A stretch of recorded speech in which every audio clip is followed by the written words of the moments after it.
was buried under a damn avalanche of metal and glass. But Thomas wasn't about to go down that easy.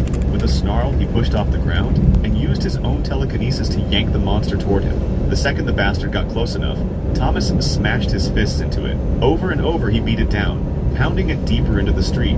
But something was wrong. Way wrong. Despite all the blows, that ugly feeling in his gut only got worse. It was like something invisible was squeezing his throat. Thomas gritted his teeth and kept swinging anyway, but deep down he knew. This wasn't a win. Not yet.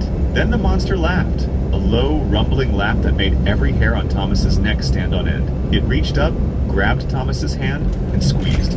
Pretty impressive, the monster sneered, for a pathetic puppet of the shards of light. Before Thomas's eyes, the monster began to change.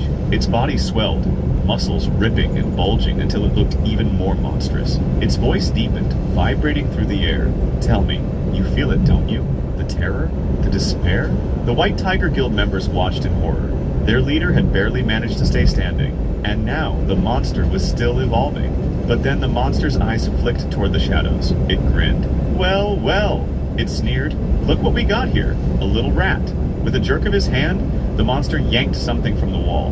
One of Jinwoo's shadow soldiers, an ant soldier, writhing in its grip. Hiding in the shadows, dreaming of killing me, the monster laughed, crushing the poor shadow in its fist like it was nothing. The monster turned its attention back to Thomas, smiling cruelly.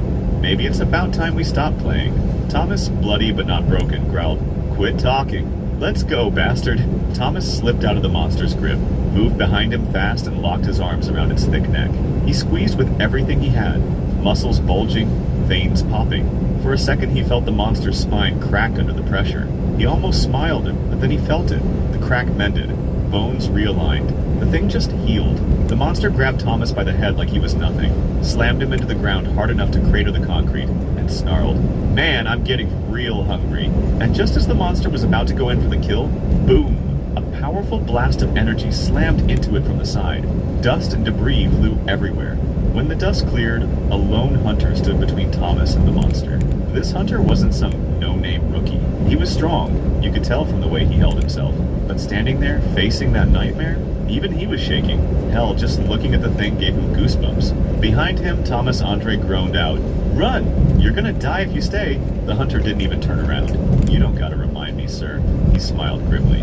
But I ain't gonna run. Not today. This was his choice, his stand. Even if it killed him, he'd rather die fighting than live as somebody else's errand boy. The monster lunged, but right before it could tear the hunter apart, whoosh! A massive set of jaws, a shadow dragon, snapped shut around the beast and yanked it into the air. For a split second,